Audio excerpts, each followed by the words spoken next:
साथियों नमस्कार, स्वागत आप सबों का। सुबह मैंने एक ऑडियो डाला था जो कि माननीय चितरंजन गगन से बातचीत का ऑडियो था और वो बातचीत मैंने स्वयं ही किया था। और उसमें चितरंजन गगन जो कि आरजेडी के प्रवक्ता हैं, वो यह बोलते हुए नज़र आए हैं कि दशहरे के पहले लोगों को नियुक्ति पत्र बांट दिया जाएगा। परंतु उसके साथ ही साथ एक और ऑडियो आज ही वायरल हुआ है जिसमें वो ये बोलते नजर आ रहे हैं कि 31 दिसंबर के पहले आप लोगों को नियुक्ति पत्र बांट दिए जाएंगे। आखिर क्या है इन सभी चीज़ों के मैंने उनसे शिक्षा मंत्री के 1 महीने 2 महीने में नियुक्ति होता है इस बयान पे भी प्रतिक्रिया लेनी चाहिए। उन्होंने स्पष्ट कहा कि जिस कार्य को मुख्यमंत्री और उप मुख्यमंत्री डील कर रहे हैं तो वहाँ शिक्षा मंत्री ने क्या कहा इस बात पर ज़्यादा जोर नहीं देना चाहिए। और वो शिक्षा मंत्री चूँकि अभी नए आए हैं, इस कारण से उन्हें अभी सारी बातों की स्पष्टता के साथ जानकारी नहीं है, इस कारण से उन्होंने ऐसा बोला होगा।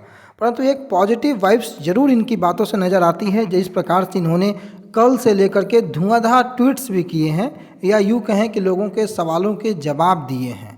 फ़ोन कॉल्स में जो रिकॉर्डिंग था उसको मैंने लगाया ही है। इनके कुछ सवालों के जवाबों को भी आप देखें, उसके बाद हम सारे बिंदुओं पर चर्चा करेंगे कि आखिर ये जो परिस्थितियां बन रही हैं, एक साथ नियुक्ति पत्र देने की बात है। गांधी मैदान में लगातार जो प्रक्रिया चल रही थी, जो पिछले दिनों शिक्षा मंत्री महोदय ने भी कहा था, या फिर शेड्यूल की बातें, 7वें चरण में विज्ञप्ति के बिना ही नियुक्ति की बातें, इन सभी चीज़ों को देखने के पहले इनके कुछ ट्वीट्स को देखना जरूरी है।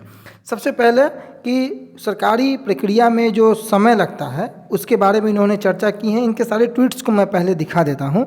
और इन्होंने जिस प्रकार से लोगों के सवालों के जवाब दिए हैं, कुछ रिप्लाई किया है इन्होंने कि कुछ इनके साथ किन्हीं ने अगर अभद्र भाषा का प्रयोग किया था तो उसको लेकर के यहाँ पर ये कुछ बोलते नज़र आ रहे हैं। परंतु जो प्रमुख बातें हैं जिससे कि शिक्षक अभ्यर्थियों का लेना देना है उसकी बात मैं यहाँ पर करूँगा, क्योंकि बहुत इम्पोर्टेंट है। तेजस्वी जी के स्थान पर अपने आप को रखकर सोचने की बात इन्होंने कही है। शपथ के साथ ही चौतरफा हमला जो इन्होंने दर्शाया है, लोगों ने तेजस्वी जी को भी, अभी आपको पता है कि लगातार जो वादे करके अभी तक उस वादे पर अमल होता हुआ नज़र नहीं आ रहा, इसलिए लोगों ने उनको घेरने की भी कोशिशें की हैं। सरकार 5 मिनट में बन जाती है, चुनाव समय पर हो जाता है, परंतु टीचर को बहाल होने में 6-6 साल का समय लग जाता है। 7वें चरण की बहाली का कार्य प्रगति पर था। जब से आपकी सरकार आई है तब से 7वें चरण की बहाली पर कोई कुछ बोलने को तैयार नहीं है, तो युवा क्या समझे, ये सबसे बड़ा सवाल इनसे किया गया। तो इन्होंने इस बात का उत्तर इस रूप में दिया कि महागठबंधन की सरकार बोलने में नहीं बल्कि काम करने में विश्वास रखती है। हालांकि ये बात सही था कि सितंबर के अंतिम सप्ताह में पूर्व के जो शिक्षा मंत्री महोदय थे उन्होंने इस बात की जानकारी दी थी, परंतु चितरंजन गगन का ये कहना है कि वह एनडीए की सरकार थी जिसका आधार जुमलेबाजी था। महागठबंधन की सरकार जो है वो काम में विश्वास करती है, परंतु ये काम धरातल पर नज़र नहीं आता है। और सबसे महत्वपूर्ण बात कि आप शिक्षक बनने जा रहे हैं, जब लोगों ने यह पूछा कि बिना कोई फॉर्म भरे किसी की नियुक्ति कैसे हो सकती है, मैंने आज तक नहीं देखा है कि बिना चुनाव में नामांकन किए कोई चुनाव जीत गया हो। हम आपसे नियुक्ति नहीं सिर्फ विज्ञापन मांग कर रहे हैं, ऐसा एक कैंडिडेट ने इनसे पूछा था। उसके जवाब में इन्होंने कहा कि आप शिक्षक बनने जा रहे हैं, फॉर्म भरने को विज्ञप्ति से क्या संबंध है। विज्ञप्ति तो केवल ढाढ़स बंधाने के लिए जारी किया जाता है। नियुक्ति के लिए शेड्यूल जारी किया जाता है जिसमें आवेदन से लेकर नियुक्ति और योगदान तक की तिथि घोषित की जाती है। ये एक अच्छा जवाब था, संतोषजनक जवाब था।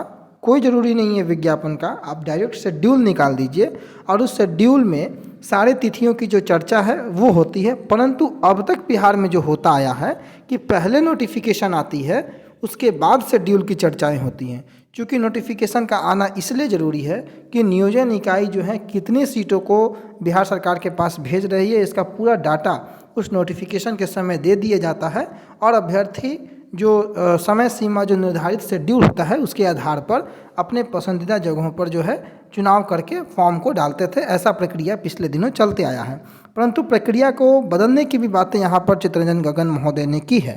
नोटिफिकेशन नहीं शेड्यूल जारी करने की बात चल रही है, ऐसा सरकार की ओर से जो कदम बढ़ाए जा रहे हैं उसका हवाला देते हुए इन्होंने शेड्यूल जारी करने की बात कही है। सोच में अंतर है। आप विज्ञप्ति की मांग कर रहे हैं, बिहार सरकार नियुक्ति पत्र देने की तैयारी कर रही है, थोड़ा सा धैर्य रखिए। ये सबसे बड़ा सवाल, बिना विज्ञप्ति के नियुक्ति पत्र कैसे मिल जाएगा, तो प्रक्रिया बदल रही है ऐसा इनका कहना है।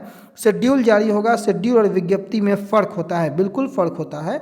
पहले विज्ञप्ति आती थी, उसके बाद शेड्यूल, परंतु यहाँ शेड्यूल अगर पहले दे दिया जाता है, आम जो अभ्यर्थी हैं उनको सिर्फ और सिर्फ नियुक्ति से मतलब है।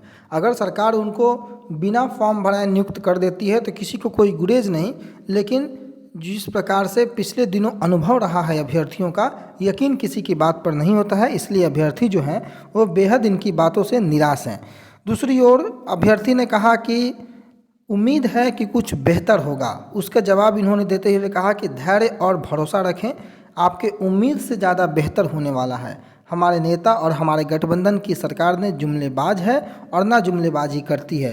अच्छी बात है, आम अभ्यर्थियों की अगर उम्मीद से बेहतर मिलता है तो और कोई भी इससे अच्छी बात नहीं हो सकती है।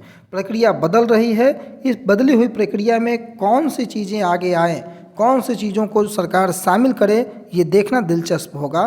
परंतु एक और ट्वीट इनका है कि आपके अनुसार उस जुमलेबाज से उम्मीद किया जाए जिसने प्रतिवर्ष 2 करोड़ और बिहार विधानसभा चुनाव के दौरान 19 लाख रोजगार नौकरी देने की जो बात की थी, 8 साल में समूचे एक तरीके से ये कटाक्ष किया है इन्होंने विपक्षी पार्टी बीजेपी की ओर। इस आरोप प्रत्यारोप में आम अभ्यर्थियों को नहीं पड़ना है, परंतु जिस प्रकार से इन्होंने बाकी जो इनके जो आप ट्वीट्स या रिप्लाई आप लोगों ने देखे होंगे, इससे एक बात स्पष्ट हो जाता है, और ये सबसे बड़ा ट्वीट कि 7वें चरण में जो शिक्षकों की जो बहाली होने वाली है, किसी ने ट्वीट किया था कि राजद प्रवक्ता चितरंजन गगन का जो ट्वीट है वो संकेत दे रहा है कि लगभग 25 से 30 साल पहले दिल्ली की भूतपूर्व सीएम स्वर्गीय शीला दीक्षित ने रामलीला मैदान में हजारों योग्य अभ्यर्थियों को बुलाकर शिक्षक बनने हेतु नियुक्ति पत्र वितरण किया था, जिसकी चर्चा पूरे भारतवर्ष में हुई थी। इतिहास दोहराने की तैयारी। इसके जवाब में चितरंजन गगन ने लिखा था कि यहाँ भी सभी शिक्षक अभ्यर्थियों को पटना के गांधी मैदान में एक भव्य समारोह आयोजित कर नियुक्ति पत्र देने की तैयारी हो रही है। एक तरीके से event management, vote bank policy, जो भी आप सोचें, सरकार को जिस प्रकार से अपने कामों का प्रचार प्रसार करना होता है, आजकल सरकारें जो है विज्ञापन में ही बहुत ज़्यादा पैसे खर्च करती है, और अगर गवर्नमेंट जो है गांधी मैदान में बेरोजगारों को नियुक्ति पत्र देने का इवेंट अगर मैनेजमेंट कर लेती है तो बिना पैसा खर्च किए एक बहुत बड़ा इवेंट मैनेजमेंट होगा, सरकार की छवि बहुत अच्छी जाएगी। अगर ऐसा होता है तब माननीय तेजस्वी यादव जो कि बिहार के उप मुख्यमंत्री हैं, अगर ऐसी सरकार की सोच है तो ये बेहद काबिल तारीफ़ है। परंतु जिस प्रकार से इनके कल से ट्वीट्स आए हैं, कल से इनके जो कॉल रिकॉर्डिंग वायरल हैं, कहीं 31 दिसंबर कहीं दशहरा, तो सवाल यह उठता है कि आखिर सरकार में चल क्या रहा है।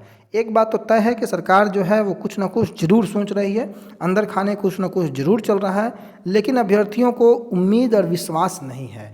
पिछली बार इतने धोखे खाए हैं अभ्यर्थियों ने कि किसी भी बात पर यकीन करना अभी बेईमानी होगा। इसलिए भले ही राजद के जो प्रवक्ता हैं वो इस साल का हवाला दे या फिर दशहरा का हवाला दे, सुने सबके, लेकिन आप दबाव बनाना कम ना करें, इसका यही सार होगा।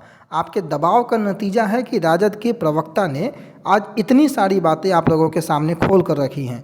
आपका दबाव अगर कम होगा तो ये जो प्रक्रियाएं अभी दिसंबर 22 की बात कर रहे हैं, दशहरे की बात कर रहे हैं, ये अगले साल के दशहरे तक भी चला जाएगा।